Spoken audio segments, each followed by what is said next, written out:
So for part 2 of the build series, I thought I'd talk about the suspension and the brakes and kind of why I did what I did.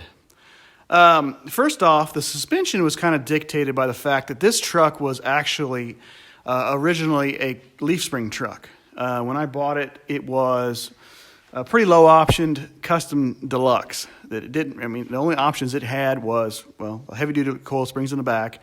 It came with a 350 and a 3 in a tree, and that was the options. Well, it had the belt line moldings, and I think that was the options. It's a very short build sheet on it, and it just rode like a truck, like a work truck. I'm sure this is what it was bought for hauling stuff. It rode horrible. So kind of when I first got it, the front had sagged down. It had all the stock suspension on it. It was 100% stock suspension on the thing. Springs, brakes, the rotors, everything was stock. And it sat had a pretty decent rake to it. And the back was way up in the air because it had 9 leaves on it, and the front had sagged a little bit over the years. So I put lowering shackles on the back, and I took out the overload spring and a couple of the smaller springs just to get it to raise up a little bit, and it didn't do too bad, and it looked pretty good. I'll throw a picture here of what it kind of looked like, but it just rode miserably. And when I took the overload springs out, I knew I wasn't hauling much in this thing because, believe it or not, I actually do use this truck to haul things. It goes to Home Depot quite a bit, so it's actually got debris in the back of it from a tree I cut down. But it just didn't ride great. So I knew that I wanted to convert it to coil springs. So that was it was always on my radar, and I started collecting parts over the years. I've got a guy, it's about 3 miles from my house, who buys C10s that people are, they're junking. He's buying them, and he's stripping them down, taking all the good parts off and stockpiling them. He's got a gold mine down there, and he knows that he's sitting on a lot of good parts. So I bought actually the trailing arms from him. I bought from here back a frame of a truck that was crushed in the front. So I got all of the cross members. I got every bracket, brace, the whole 9. So I took those, I blasted them, I painted them, and they sat in the corner for a while. Then I bought a rear end from him because this thing had, of course, over the years, it had a 73 or 74. I could never figure out which year rear end in it. So they had notched the spring perches to fit because these have wider springs than the narrower springs, I think, than the 70 than the square bodies. So somebody had butchered that in there. So I just bought a rear end from a 72 from the same guy, tore it all apart, and rebuilt it. So it's got Moser axles in it. It's got an Eaton limited slip in there with the carbon fiber clutches. It's got all new bearings, the whole 9, new everything. The only thing that's stock is the housing and the pinion yoke, which is probably going to come back and bite me in the butt. I might have to switch it out someday. But because it had a 1330 on it, so I kept it thinking, it'll be strong enough, but not realizing or putting it all the way through my head that this truck was designed for 150 horsepower and I've got 500. So, but anyway, I'm not hot rodding and drag racing it. So, but I bought all that stuff, and that all kind of sat in the garage for a while, and it was all done. And then I had been looking around at suspension kits, and because there's a lot of good stuff out there. There's Early Classic Enterprises sells a really nice kit. I'm trying to think. GMC Paul sells a really nice kit. I just didn't. My main objective was I wanted to ride nice. And a buddy of mine who lives in Texas, he built a 32 Ford. He became really good friends with the Ride Tech guys, and they were always at his house. And kind of in a roundabout way, I kind of started getting interested in their products and all that. So they had come out, and I was looking, but their stuff was so expensive, and I couldn't justify. For what I was into the truck, I couldn't justify, with the tubular control arms and all that stuff. So I kind of held off, but I kind of kept looking.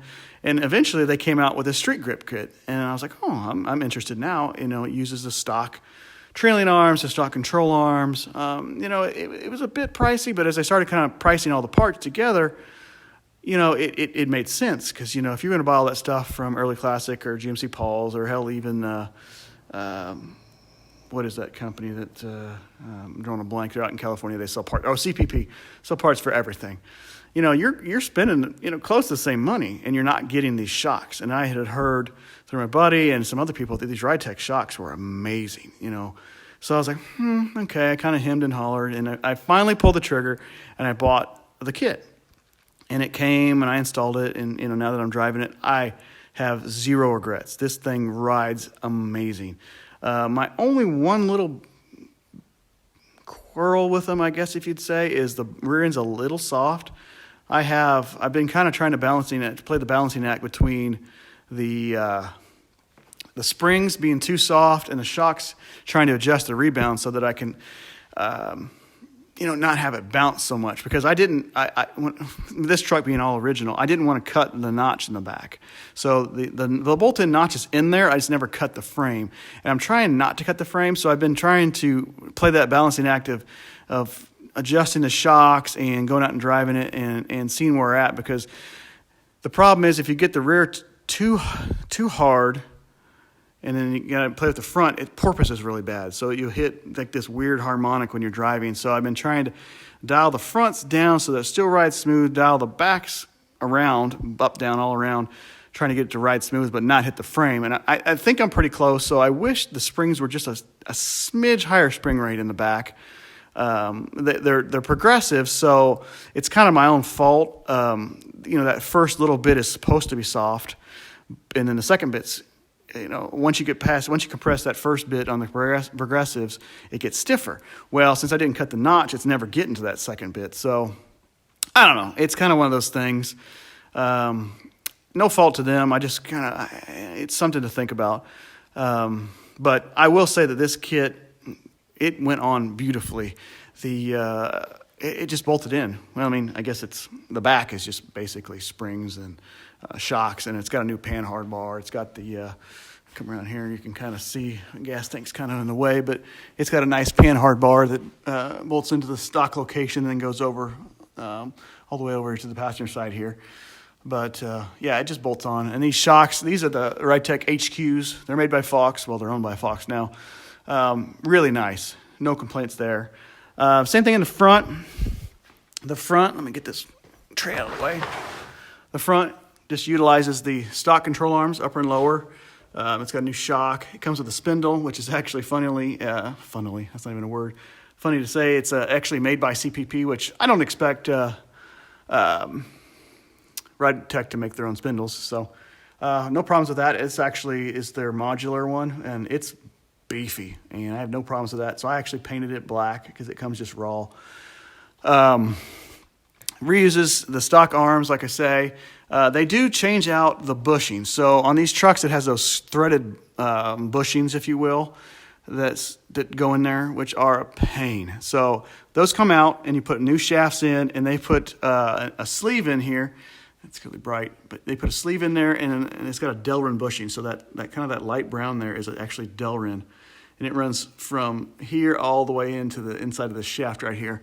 And let me tell you, when I put those in there, that was a pain in the rump trying to get those sleeves and then the bushings in there. But I got them in there. What I ended up doing was I took, actually got a head porting kit with it's got like a rotary sander for porting heads. And I just lightly went around the stock threads in the control arm here and kind of buzzed them down just a little bit so that this would, I could tap that in with a hammer instead of trying to press, because the press was kind of a pain. We tried that. It didn't work out well. But, yep, put it all together. I got the big 9/16 U-bolts, the Dorman ones, instead of the halves that were in there. It's got all Moog ball joints, tie rods, adjustment sleeves, you name it. It's all Moog stuff. All the steering stuff is Moog. Just can't recommend it enough. Just went in. It worked. So, and that's pretty much it as far as suspension work. Ridetech, I'm a believer. I think they dropped the price to $2,500 now, and which seems like a lot of money for springs and shocks, but it just works. I mean, if you think about it, these shocks are what, $250 a piece, and you got $1,000 in shocks on this truck. So the rest of it is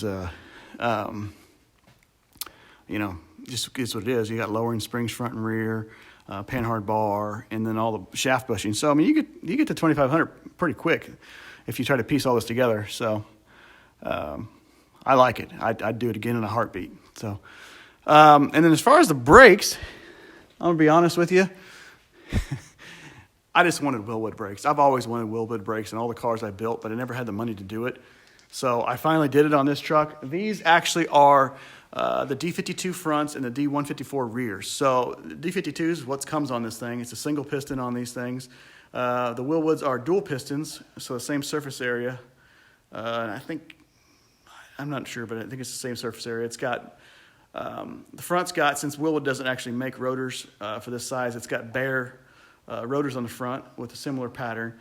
And then the rears are the D154s that come with, they've got the whole kit. You can buy, I just bought the kit. Actually, I bought the whole truck as a kit from Pro Performance down there from Travis. He sets it up pretty nice. So the kit just bolts on. It just goes on in place of the drum.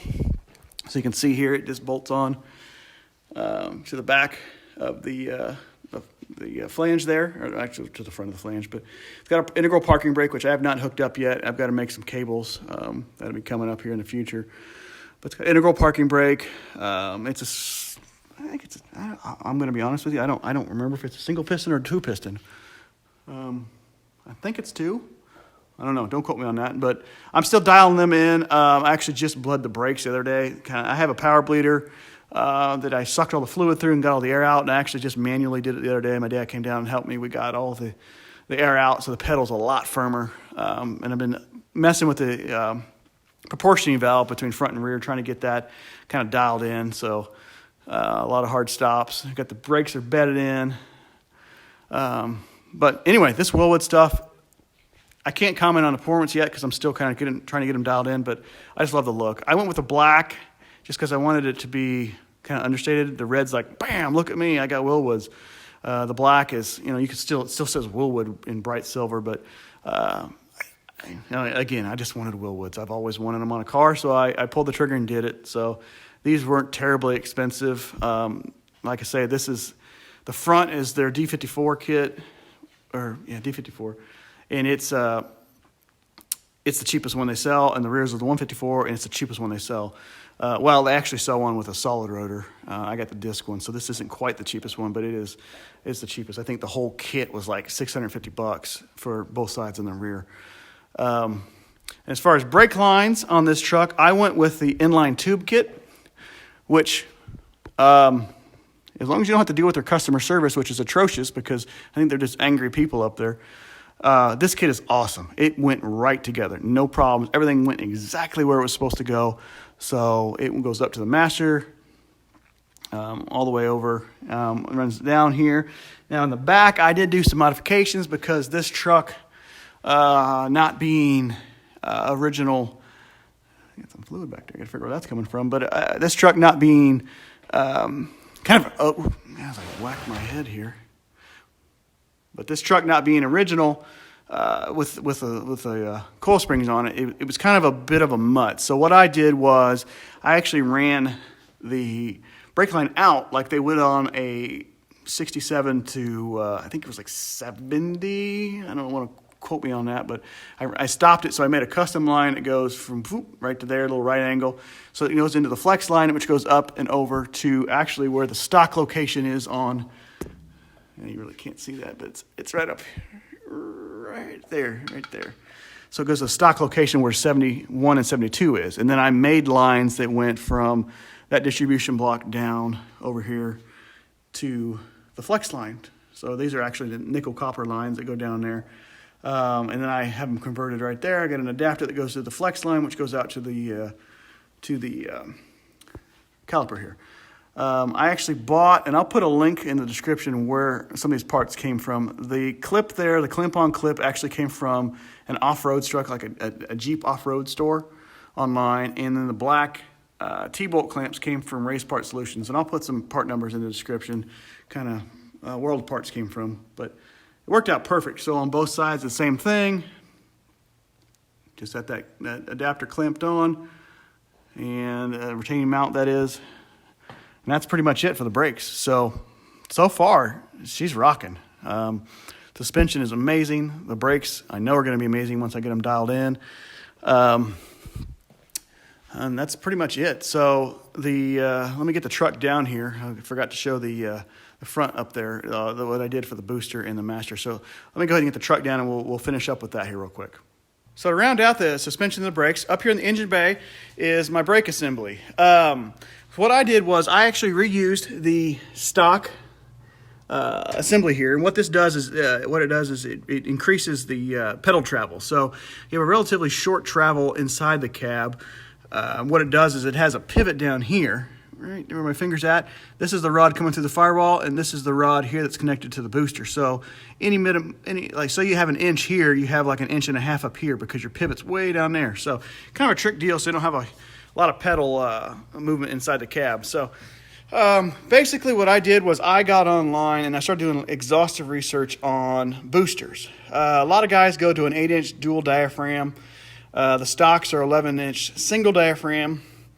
I went back and forth, and what I ended up deciding on was keeping the stock linkage, the stock size booster. So this is an 11-inch single diaphragm. This is actually a Tough Stuff, and I'll put the link below to where I bought this from. It's American made.